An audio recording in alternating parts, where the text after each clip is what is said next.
এখন আমরা দেখবো হচ্ছে কনসেপ্ট 3 আন্ডারে একটা ম্যাথ। তো কনসেপ্ট 3 বলতেছিল টু অ্যাসিভ লোড ব্যালেন্সিং। তার মানে এখানে একটা জিনিস মাথায় রাখতে হবে যে লোডটা ব্যালেন্স করতে হবে। কী করতে হবে? লোডটা ব্যালেন্স করতে হবে। ওকে, তো আমরা এই ম্যাথটা দেখি। তো আমাদের এখানে হচ্ছে ইউডিএল লোড আছে, এখানে হচ্ছে 3 kip per feet, 3 kip per fit. আচ্ছা, এই হচ্ছে আমাদের টোটাল এই যে প্রি স্ট্রেস যে এইটা বিমটা আছে এই আর কি। এই হচ্ছে আমাদের নিউট্রাল অ্যাক্সিস, এইটা হচ্ছে আমাদের নিউট্রাল অ্যাক্সিস, এই বরাবর আছে নিউট্রাল অ্যাক্সিস। এখন নিউট্রাল অ্যাক্সিস থেকে আমাদের এই যে ওয়্যারটা কি আছে, এই যে ওয়্যারটা, এই যে নিচে দেওয়া আছে টেন্ডন যেটা ওয়্যারটা, এখানে এই যে নিউট্রাল অ্যাক্সিস, এখানে এইটা আছে। তো এখন কথা হচ্ছে এই যে ওয়্যারটা তো আমরা হচ্ছে স্ট্রেস জেনারেট করেছি, স্ট্রেস জেনারেট করলে এ কী করবে, এ কিন্তু এর একটা প্রবণতা থাকে উপরের দিকে, এখানে যে ফোর্সটা আসতেছে বা এখানে যে ওয়েটটা কাজ করতেছে গ্র্যাভিটির কারণে, তার এগেনস্টে একটা আপনার হচ্ছে ফোর্স ক্রিয়েট করবে, তার এগেনস্টে কী করবে, ফোর্স ক্রিয়েট করবে। এই তাহলে এখানে যেহেতু হচ্ছে আমাদের গ্র্যাভিটি আছে, গ্র্যাভিটিটাকে কাজে লাগানো হয়, তাহলে আমাদের কিন্তু ফোর্স ইন্টু গ্র্যাভিটি, যার কারণে আমরা এটাকে আমরা ডব্লিউ দিয়ে প্রকাশ করবো, ওয়েট। তার মানে এখানে যে ওয়েটটা নিচের দিকে কাজ করতেছে তার এগেনস্টে আরেকটা আমার হচ্ছে কিন্তু ওয়েট জেনারেট হচ্ছে, এগেনস্টে ওয়েট জেনারেট হচ্ছে, এটা হচ্ছে ডব্লিউ। তাই এইটাকে আমরা W1 দিয়ে প্রকাশ করবো, আর এইটাকে আমরা W2 দিয়ে প্রকাশ করবো। এটা হচ্ছে W1, যেটা হচ্ছে আমাদের জি এর মানে জি যেদিকে সেম দিকে কাজ করতেছে, আর এইটা হচ্ছে জি এর বিপরীত দিকে কাজ করতেছে। আচ্ছা, আরেকটা বিষয় বলছে যে আমাদের এখানে যে টেন্ডনটা আছে তার নিচে যে ইটা ডিস্টেন্স সেটা হচ্ছে 9 ইঞ্চি, তাহলে বাকি থাকে কত, এখানে হচ্ছে 6 ইঞ্চি আছে। আচ্ছা, আর আমাদের হচ্ছে টোটাল স্প্যান লেন্থ হচ্ছে কত, 24 ফিট। এফ সমান 360 কিপস। ওকে, এখন find the compressive strength in the concrete, এটা হচ্ছে কনসেপ্ট 3 আন্ডারে করতে হবে। ওকে, তো আমাদের হচ্ছে এখানে 30 ইঞ্চি এবং 20 ইঞ্চি দেওয়া হয়েছে সেকশন ভিউ, আর এই হচ্ছে আমাদের 9 ইঞ্চি, এটা 9 ইঞ্চি, এটা হচ্ছে নিউট্রাল অ্যাক্সিস। আচ্ছা, এখন W1 আমরা এখানে উপরে যেটা আসতেছিল আমাদের এই যে এখানে যে ওয়েটটা আছে W1 ধরে নিচ্ছি, তাহলে 3 কিপ পার ফিট, এই যেখানে লেখা 3 kip per feet, 3 kip per feet. Okay, এখন হচ্ছে এখন একটা ফর্মুলা আমাদের মাথায় রাখতে হবে যে আমাদের এগেনস্টে আমাদের যে পরিমাণ লোড আসছে তার এগেনস্টে আমাদের কিন্তু কী হবে, ফোর্স ক্রিয়েট হবে। তার ফর্মুলা হচ্ছে এই যে W সমান হচ্ছে 8F into H, F into H divided কত, L স্কোয়ার। আচ্ছা, এখন কথা হচ্ছে এফের মান 360K, এটা কিন্তু আমাদের জানা। এখন কথা এইচ কত হবে, এইচটা হবে আমাদের এখানে তো এই যে নিউট্রাল অ্যাক্সিস পর্যন্ত এখানকার যে ডিস্টেন্স এটা হচ্ছে কত, এটা হচ্ছে 15 ইঞ্চি। আর এখন কথা হচ্ছে এই যে টেন্ডন থেকে এই যে ডিস্টেন্সটা কত, এটা তো অলরেডি 9 আছে, তাহলে এখানে হচ্ছে ডিস্টেন্স হচ্ছে 6 ইঞ্চি। তো এই 15 থেকে আমাদের এই যে 9টা বাদ দিতে হবে, তো বাদ দিলে হচ্ছে কত থাকে, 6 থাকে। এই 6টাই হচ্ছে আমাদের মূলত এইচটা হবে।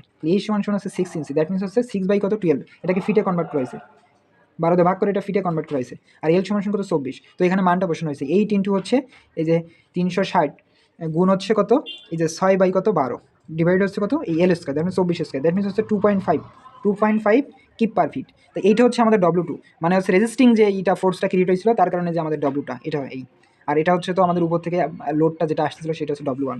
তো এখন কি হবে, এখন আমাদের W1 থেকে এই W2টা বাদ দিতে হবে, এই W2টা কী দিতে হবে, বাদ দিতে হবে। তাহলে আমাদের বাকি যে ওয়েটটা কাজ করতেছে সেটা আমরা পেয়ে যাবো। তাহলে এখানে সামেশন ডব্লিউ সমান হচ্ছে কত, W1 মাইনাস হচ্ছে কত, W2, তখন এখানে 3.0 মাইনাস হচ্ছে 2.5, দ্যাট মিনস 0.5 এত কিপ পার ফিট। তাহলে এইটাকে নিয়ে হচ্ছে আমাদের মোমেন্টটা ক্রিয়েট হবে। এই যে লোডটা আমরা পেয়েছি, আমাদের উপর থেকে যে লোডটা আসতেছিল এবং নিচে যে রেজিস্টিং লোড ক্রিয়েট হয়েছিল, এটা বাদে যেটা আমাদের হচ্ছে হাতে আছে সেটা 0.5 কিপ পার ফিট। ওকে, এখন হচ্ছে আমাদের ফর্মুলা এফ সমান F by A plus minus হচ্ছে এফ ইসি ডিভাইড হচ্ছে কত, আই। আচ্ছা, প্লাস মাইনাস হচ্ছে এমসি বাই আই। এখন কথা হচ্ছে যেহেতু আমাদের এখানে ইসেন্ট্রিক্যালি কিছু নাই আর কি, কারণ হচ্ছে আমাদের এখানে আমাদের কিন্তু সেন্টারে মানে আমাদের নিউট্রাল অ্যাক্সিস বরাবরই কিন্তু আমাদের টেনশনটা ক্রিয়েট করা হয়েছিল, নিউট্রাল অ্যাক্সিস। আর এই যে এখানে যে ইটা দেওয়া হয়েছে স্যাগিংটা, এই স্যাগিংটা আসলে বাস্তবে এতটা না, এখানে যেভাবে শোকরণ হচ্ছে বোঝানোর জন্য শোকরণ হয়েছে, বাস্তবে এতটা না। আচ্ছা, তো এই জন্য হচ্ছে এপিসি বাই আই এইটা কিন্তু আমাদের এখানে থাকবে না, ইসেন্ট্রিক্যালি যে এইটা আর কি এটা থাকবে না, জিরো হয়ে যাবে। আচ্ছা, তখন আমাদের থাকবে হচ্ছে F by A plus minus হচ্ছে এমসি বাই আই। তার মানে কনসেপ্ট 3 এর ক্ষেত্রে আমাদের এফ ইসি বাই আই এটার মানটা জিরো হয়ে যাবে।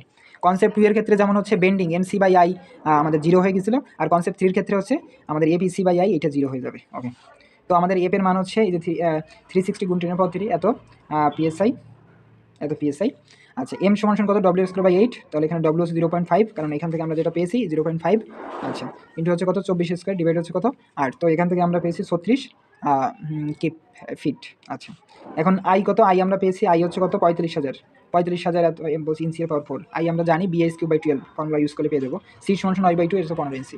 আচ্ছা, তো এখানে আমরা মানটা বেস সেট করেছি এফ এর মান, আর এটা হচ্ছে এ এর মান, প্লাস মাইনাস হচ্ছে কত এম, আর এটা হচ্ছে কত সি, আর ডিভাইড হচ্ছে কত আই। তো এখান থেকে আমরা 600 প্লাস মাইনাস হচ্ছে 144। তো টপ ফাইবার এবং বটম ফাইবারের বিষয়টা।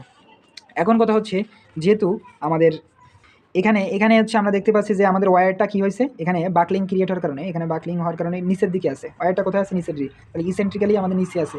আচ্ছা, তো এই জন্য হচ্ছে আমাদের, আমরা বলেছিলাম যে যখন হচ্ছে আমাদের নিচেই হবে, নিচেই হলে হচ্ছে এইটা কী হয় প্লাস হয়, এইটা কী হয় মাইনাস হয়, বেন্ডিংটা মাইনাস হয়। তো এই জন্য হচ্ছে আমরা এখানে মাইনাস চিহ্নটা দিয়েছি, যে মাইনাসটা টপে টপে মাইনাস হবে, আর হচ্ছে বটমে প্লাস হবে, অপোজিট, টপ যা হবে বটম তার অপোজিট হবে। তো এইভাবে হচ্ছে আমরা মাইনাস 744 পিএসআই এবং হচ্ছে মাইনাস 456 পিএসআই আমরা পেয়েছি। এই তো এইভাবে হচ্ছে কনসেপ্ট থ্রির ম্যাথটা আমরা সলভ করবো।